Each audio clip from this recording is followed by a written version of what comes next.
Alors, ce que nous enseigne la théorie symbiotique sur l'économie régénérative, c'est déjà qu'il y a une économie régénérative et qu'elle couvre tous les domaines d'activité, qu'elle forme une économie globale et complète, structurée selon les mêmes principes de fonctionnement dont on peut déterminer des lois de puissance et qui donc peut substituer l'économie actuelle, qui est fondamentalement extractive, à une économie régénérative des écosystèmes vivants et des écosystèmes sociaux.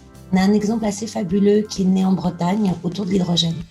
Et en fait, c'est né de petites collectivités, de petites mairies, dont le carburant était devenu la première charge municipale parce qu'il faisait du transport à la demande pour les seniors ou les personnes éloignées de l'emploi à cause de la mobilité.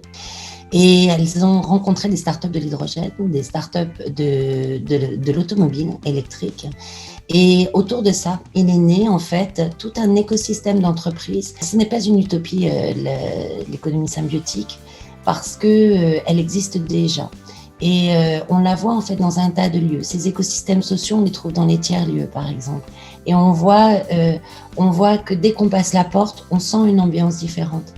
Les rapports sociaux ne sont pas les mêmes, les rapports économiques ne sont pas les mêmes. Lorsque vous rentrez dans un jardin partagé ou dans une centrale d'épuration qui épure les eaux usées par des jardins filtrants, eh bien, ça n'a rien à voir avec une centrale d'épuration classique. Il y a des enfants qui jouent, vous avez des pivers, vous avez des grenouilles, vous avez des familles qui se rencontrent, vous avez des cours de yoga. C'est-à-dire que vous passez la porte de ces lieux-là et vous êtes déjà dans un monde différent.